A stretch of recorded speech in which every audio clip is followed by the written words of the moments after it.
Come on. Go on.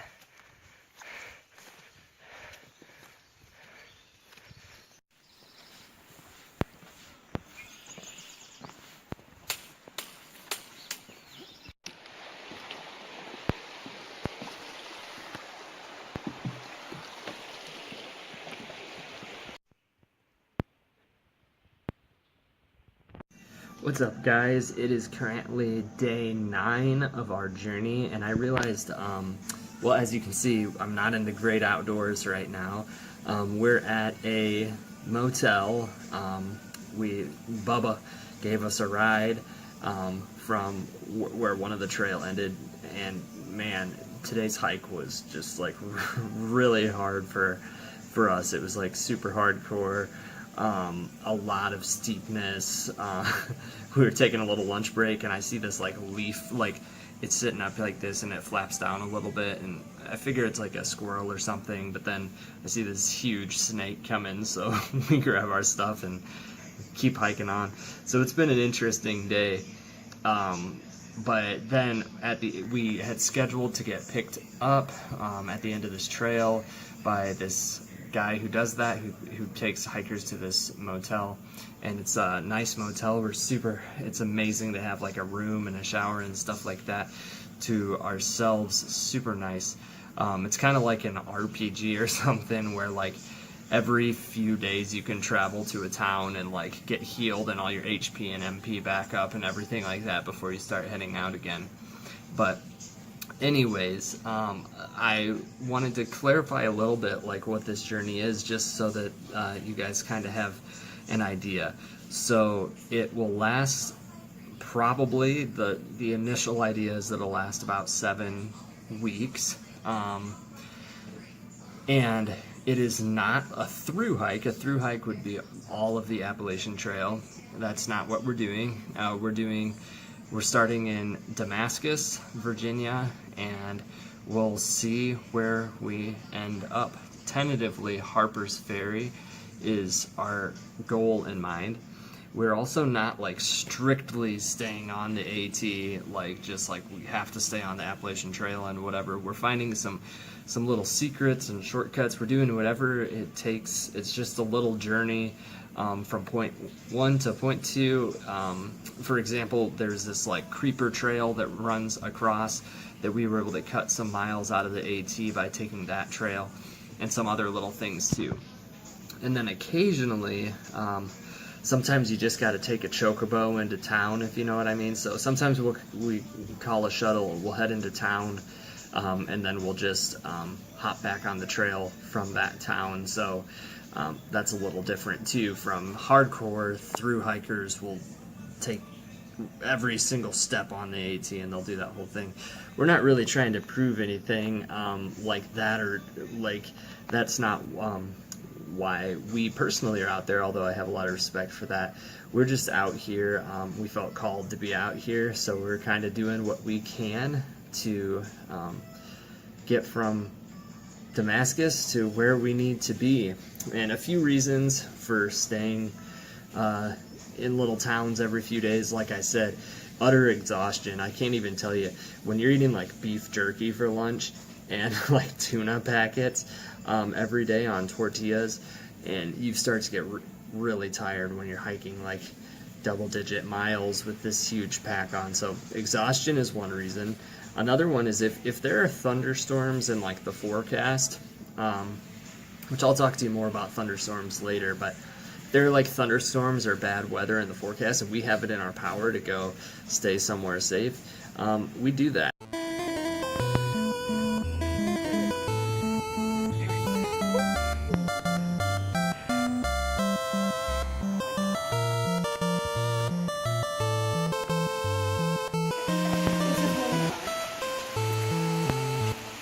They all have names then?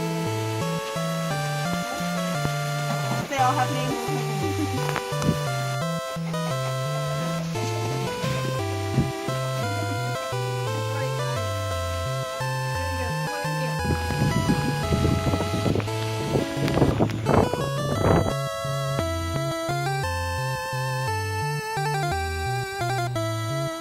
And then the the third reason is actually I have like a lot of phone interviews and stuff like that going on. I graduated recently, and we have to like have a Wi-Fi signal and stuff. So tomorrow I have a phone interview, which is why we hurried on over here. So we're staying here for now. It's been a super long day. There's a Subway nearby and a DQ. I don't know whether I want a chicken strip basket or like just a sub loaded with veggies, because you really start craving like actual foods when you've been eating out of the bear bin with all our foods, and it's just, it gets repetitive and it's good stuff. But the first week we had these Mountain House meals where you just add hot water, and those things are amazing, and it made it so like at the end of the day it was such a good reward. But they don't sell them everywhere, so we've resorted to some other stuff.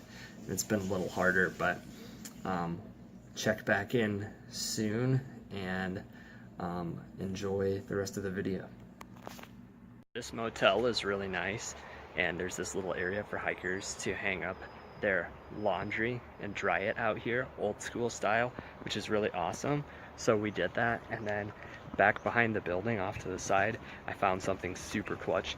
I'm gonna show you what it is. 1 second. Here. Look at this gem that I found. It is a bench press. So while I get a lot of leg and back workout carrying my pack, not a lot of opportunities for chest workout. So this is clutch, because I can't let my brother Sam or my brother Josh get too buff while I'm out here hiking. Got to try to keep up a little bit. So here we go. Hey again, so I just worked out, so I'm a little bit sweaty and out of breath. It was cool that there was just a random bench press there. I asked the owner, who's so nice, if I could use that, and yeah, it's not going to the gym, but it's better than nothing. I told you in an earlier video, and I've been meaning to talk to you guys about this.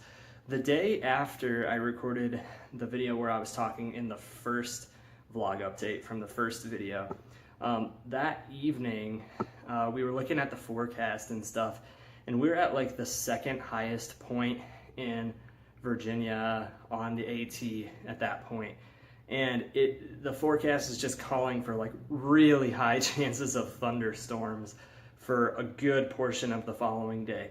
So we're looking at that and going, uh-oh, you don't exactly, want to be at like the highest point, really wide open area for a lot of it, when thunderstorms are supposed to be coming in all day.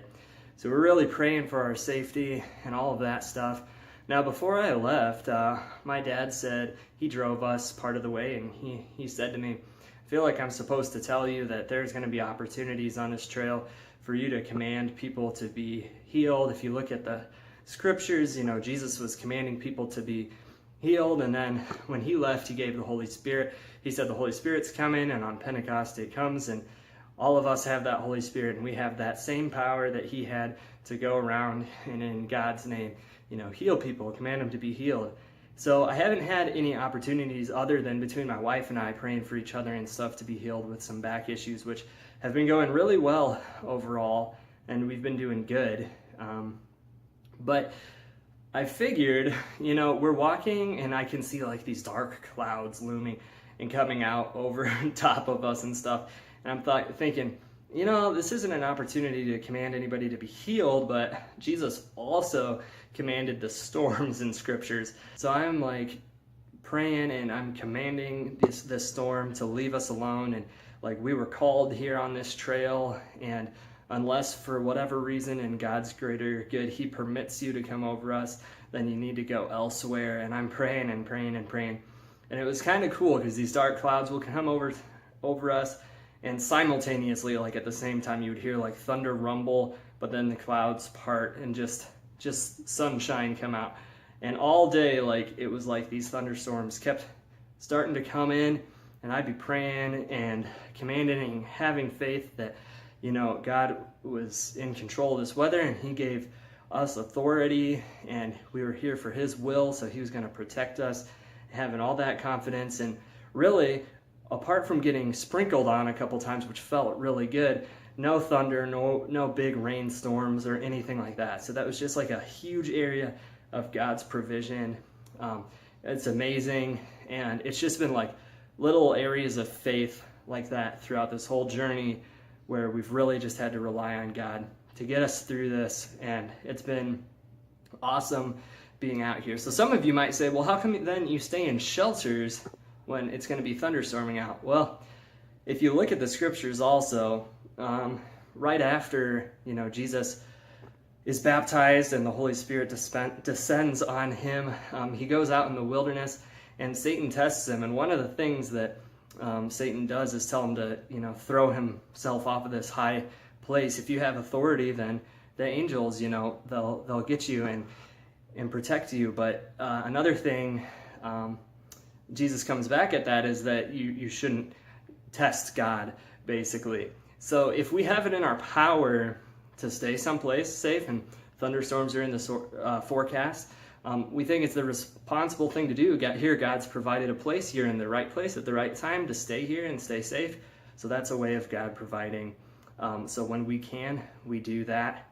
And if we're in a situation like we were at the top of the mountain where we had no idea, well, then we trust God's protecting us there too. So I just thought that was a cool story that I would share with you.